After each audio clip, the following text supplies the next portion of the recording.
Hey everyone, welcome back to the Cari Champion Show. So I have journalist, host of The Desk, host of, well, let me get it right, host of From the Desk of Master T.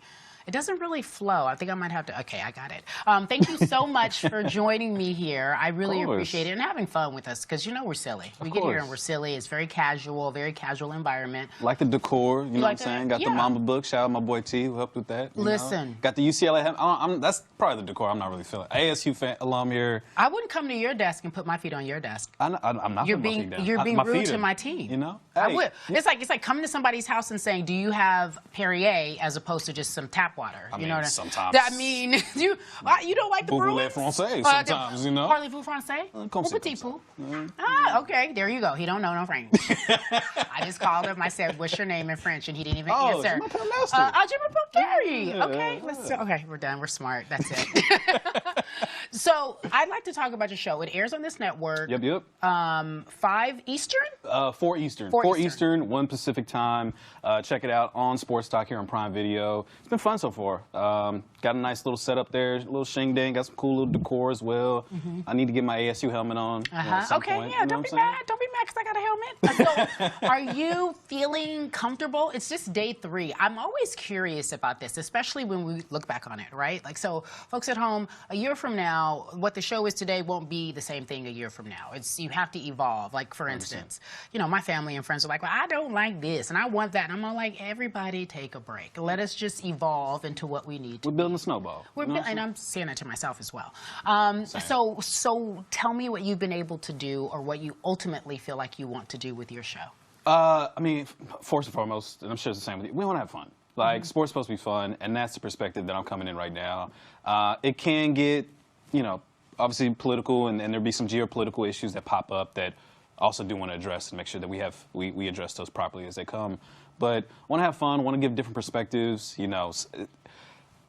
Oftentimes you hear the same voices saying the same things over and over again, and you're just like, well, what about this perspective? What about this vantage point? And a lot of that comes from just my journalism background, working in newspapers, working on beat writing teams and reporters, having inside access and understanding how these things kind of work behind the scenes, and giving a better perspective of like, okay, this is my vantage point from what I've seen. This could be possibly how this looks like behind the scenes as they're trying to figure something out. And that's why I wanted you on the show, because I feel as if the introduction of who you are should be well known.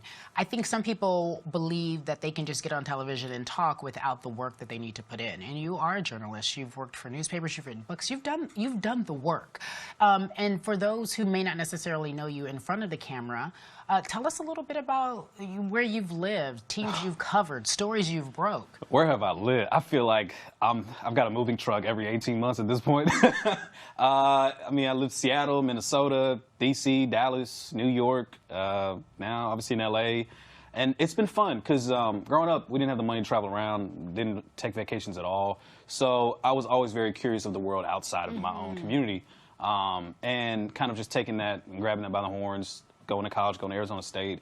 And since then, it's just kind of always been this growth perspective that I want to gain of like, how do people live in these different communities, in these different cities, in these different sub-regions that we have, and not only just in America, but, you know, traveling around the world and experiencing that as well. Because I mean, you kind of need to understand those commonalities, because otherwise you're just screaming into a microphone without a good perspective or understanding of how these people truly act, feel, you know, operate on a daily basis. And I don't think that really makes you a good journalist. I don't think it makes you a good reporter. I don't think it makes you a good commentator. A lot of what we do is about perspective and gaining perspectives.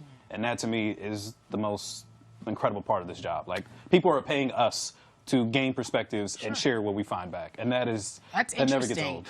When you talk about perspectives, because that's ultimately what we try to provide, different perspectives, and it's imperative. I've worked in news. I've never had another job, much like yourselves. I've always worked in news. I've always worked in journalism in some capacity. And I feel like a variety of voices always helps tell the story. And just the other day, we had an incident where Colleen, my producer, and I were trying to find someone to help us cover the tragedy in UVA, and not in a way that was like, give me the details, right? Because we know the details, which were gruesome and gory, but we wanted someone to talk to us about what the community was feeling. Give me that perspective. And immediately, we bumped into a few reporters, beat reporters, and so you can help me with this, because you used to be a beat reporter in that area. We talked to this beat reporter, and he's all like, well, you know, you just never know. The guy was from a bad neighborhood, so maybe that's why they carry guns in those neighborhoods, so maybe that's why. And I immediately was, exactly. I was like, no, that's not what we're doing. No. That's not what we're going to do. And I feel it hurt my feelings in the sense that we were talking about a horrible loss. Three young kids who deserve to grow old. You see the smile on their faces and the profile mugshots that they had? That was just, that hit me right there. Just, it was just so sad. Yeah. And so I want to know, when you're a beat reporter and you're covering those kind of stories, like, you know, boots to the ground, what do you look for when you're trying to tell a story? That's a good question. I think first, obviously, you're looking at, you know, who's been impacted, the parties that have been impacted, and you want to relate in some way, want to empathize with them and try to get a better understanding emotionally. I think that's probably where I lean towards the most. Obviously important getting the facts straight and getting the whole assessing the situation, but emotions and feelings, I think, are a lot of things that can get overlooked just due to the simple fact that we all have them, but we don't really take into account the range of emotions that we all have as human beings. And in those particular situations, you know, some people deal with grief in many different ways. And so being able to account for that in multiple perspectives, while also being mindful of race, age, gender, sexuality, all those different factors as well, just to make sure that other people within this community are represented and not the same voice that you hear.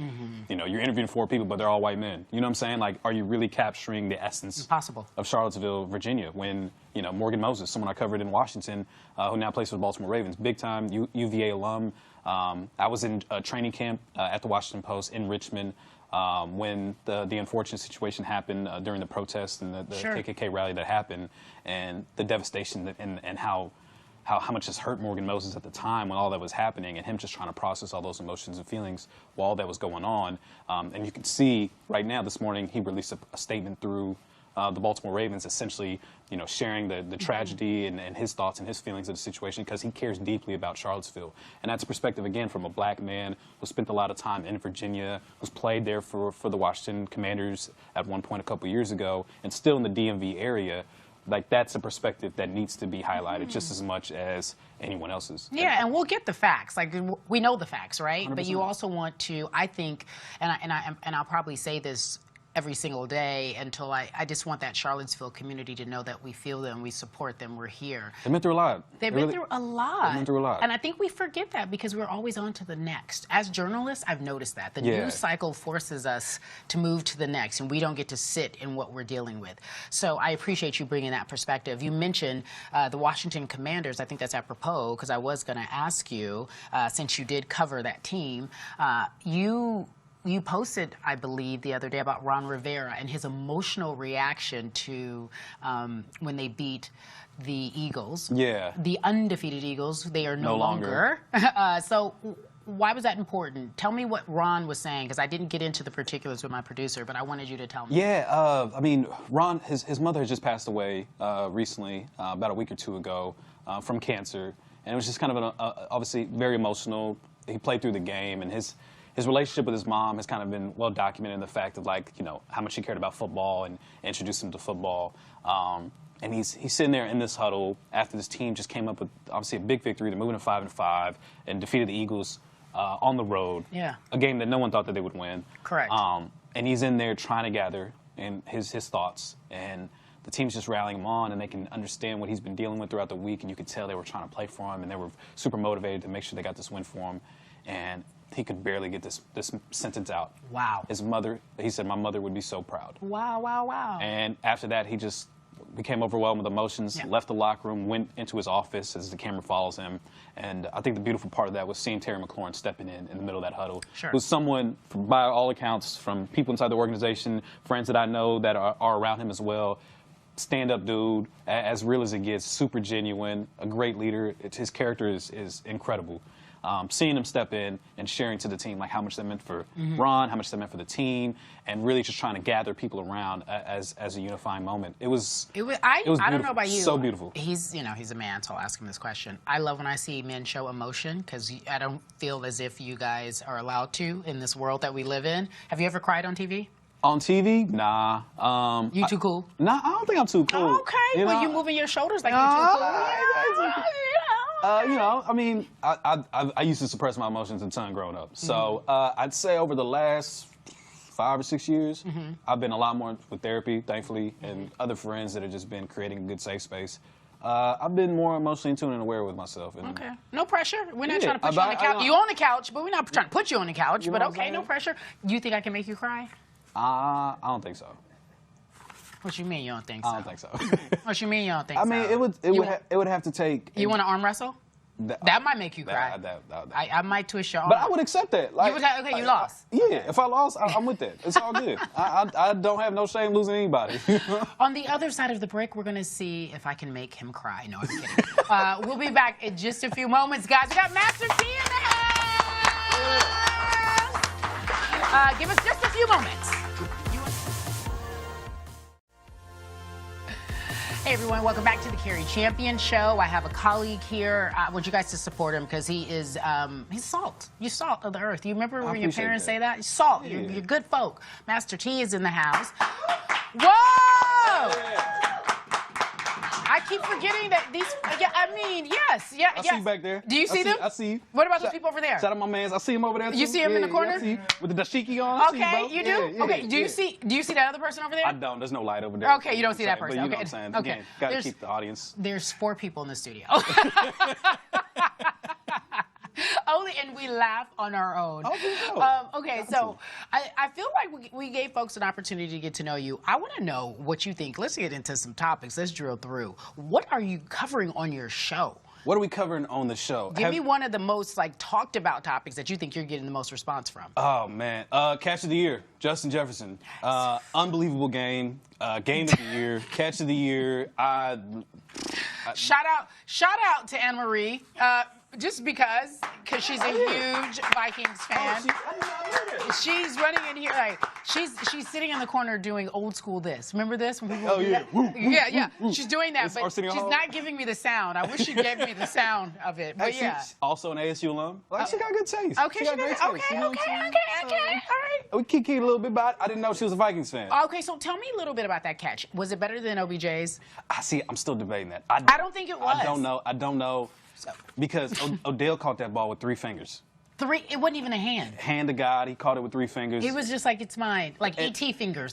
It's even hard for me to acknowledge that because he did it against the Cowboys. Yeah. On prime time, that was tough against my Cowboys. It was Brandon Carr that got mossed, and it lives in infamy. Yeah.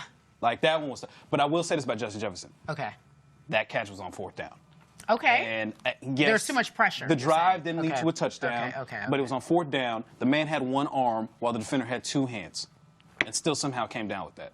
That was unbelievable. The drive didn't end with the touchdown. Odell's catch. Okay. That was a touchdown. Let's go, because we're getting in the weeds here. Let's go back to Dez Bryant. Was it a catch against the Packers? Why you got to bring that up? Everything was going so good. You brought up the Cowboys. You said the Cowboys. He's a Cowboy fan. You're a Cowboy fan. You brought it up. Was that a catch? Yes. It was. Yes. I agree. Yes. I agree. That was a catch. And they changed the rules. Yeah, they did. But now still no one knows what a catch is. We're still having to deal with that. It's so subjective. It's crazy. No one knows what a catch is in football. And in soccer, no one knows what onside is. Or handball at this point. That's something we talked about yesterday. I'm almost sick and tired of reviews. Official replays, all that stuff, whether it's baseball, whether it's football, soccer, basketball, cricket. Only sport that it's really good in, shout out tennis, because they get in there for 5 seconds. They are so good at that. You're right. You're saying, so wait, let's ponder that for a second. You're saying reviews in all sports do not matter. You're saying because it still leaves us more confused than we were before. There's so many subjective things that are essential to the games of the sports that they're playing that it's impossible, even with replay, to try and figure out, is this a catch or not? Is this onside or not? You're literally staring at VAR in soccer with an elbow, a fraction of an elbow. Is that ahead of a toe? Tennis is the only sport. You're probably right about that. Tennis is amazing. I think I want to go with you. Tennis is so good at the review. I think I want to go with you on that. And it takes 5 seconds. It doesn't kill the momentum. Ball in, ball out. Yeah. Yeah, okay. I got it. maybe it's a little more simple. That's why it's that's easier. probably true too. But they have those cameras, the 360 cameras that have, you know, the virtual. I don't even know if it's virtual reality, but their instant replay and way they have it set up is unbelievable. Sure. Okay. Like the NFL, they don't have a chip in the football. You can't tell if it's a first down or not. It's still moving chains. You mentioned soccer. Okay, so this is interesting because I'm not a soccer fan, admittedly. I'll tell you guys what I love. I'm starting to be because I want to cover all things. But you were having, and we talked about this in our morning meeting, you had a conversation about perhaps what's happening with Cristiano Ronaldo, right? Yeah. Long story short, he returned back to Manchester United, a team where he started off at a very young lad. Young lad. A young lad. Where he became this superstar phenom. He returned back. Everyone's like, okay, cool. You know, the chosen kid comes back home. LeBron going back to the equivalent of LeBron going back to Cleveland. Exactly. Okay. And it's turned out disastrous. Last season, it was the worst season Manchester United has ever had in like 60 years. I actually went to a match, Manchester United-Chelsea, and just seeing and talking to Manchester United fans there, they just showed up because it's Manchester United. Right. But that was the most depressed they've ever been watching Manchester United. It was ugly. They bring in Erik ten Hag, who was a manager at Ajax in the Netherlands. He has this very big project that he wants to do. He wants to incorporate. He wants to play his style, his formation, his style of game. Ronaldo doesn't fit in that. And so there's always been this tension whether Ronaldo wanted to stay, whether Erik ten Hag wanted him, whether the team wanted him. And they ended up keeping him on the roster to start the season.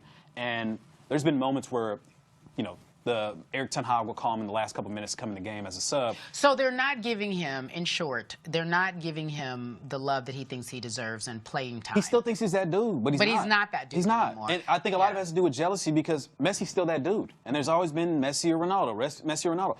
Messi is on the verge of potentially winning a World Cup for the first time this year. And he's still balling out of PSG. He's still in Champions League. Ronaldo doesn't have any of that available right now. It's interesting to watch people grow old in different areas, right?